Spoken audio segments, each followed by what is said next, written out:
എന്തൊക്കെയാണ് ഈ കൊച്ചു കേരളത്തിൽ സംഭവിക്കുന്ന? ഇടുക്കിയിൽ 9ാം ക്ലാസ്സുകാരി പ്രസവിച്ചു. 8ാം ക്ലാസ്സുകാരനെതിരെ പോലീസ് കേസെടുത്തു. ഇരുവർക്കും 14 വയസ്സാണ് പ്രായം. എന്തോന്നടാ ഇതൊക്കെ? ജെയിൻ എന്താണ് ചോദിക്കേണ്ടതെന്ന് പോലും അറിയില്ല. കിട്ടിയ വിവരങ്ങൾ പറയും.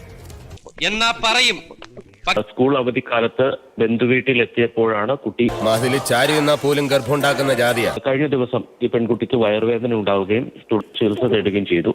ആ സമയത്താണ് പെൺകുട്ടി ഗർഭിണിയാണെന്നുള്ള കാര്യം രക്ഷിതാക്കൾ അച്ഛനും അടുത്ത ബന്ധുക്കളും അറിയുന്നത്. രണ്ടുപേർക്കും പ്രായപൂർത്തിയാകാത്തതായതുകൊണ്ട് തന്നെ ഈ കുട്ടിയെ ജുവനൈൽ ജസ്റ്റിസ് ബോർഡിന് മുന്നിൽ ആയിരിക്കും, ആരോപണ വിധേയനായ കുട്ടിയെ ജുവനൈൽ ജസ്റ്റിസ് ബോർഡിന് മുന്നിലായിരിക്കും ഹാജരാക്കുക. എന്നാ ഞാൻ അങ്ങടെ ഒന്നും തീരുമാനിച്ചിട്ടില്ല. ശരി, 8ാം ക്ലാസ്സുകാരി പ്രസവിച്ചു. 14 വയസ്സുള്ള കുട്ടിക്കെതിരെ പോലീസ് കേസെടുത്തിരിക്കുന്നു. എങ്ങോട്ടാണ് ഈ നാടിന്റെ പോക്ക്? എനിക്ക് പേടിയാവുന്നളിയാ. എനിക്ക് നാട്ടിൽ നിൽക്കാൻ തന്നെ പേടിയാവുന്നു. എനിക്കും അറിയാൻ വയ്യ എന്തൊക്കെയാണ് ഇവിടെ സംഭവിക്കുന്നതെന്ന്.